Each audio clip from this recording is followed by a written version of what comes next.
आपल्याला तिकडे खाली जायचं आहे. अशा भरपूर पायऱ्या आहेत. पायऱ्या उतरून आपल्याला खाली जावं लागतं. स्टॉल्स वगैरे भेटतील तुम्हाला चहा पाणी नाश्ता करण्यासाठी. चला त्या पॉईंटकडे जाऊ, तिकडे जाऊ, तिथून मग नंतर खाली जाऊ.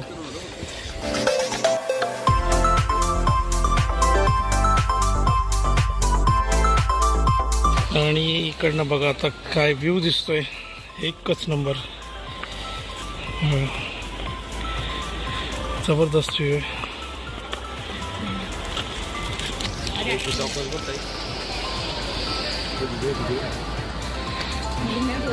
पाणी बघा कसं निळशार दिसतं, एकदम क्लिअर वॉटर.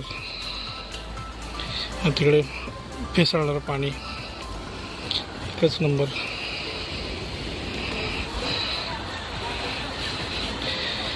आणि त्या तिकडे ती गुफा.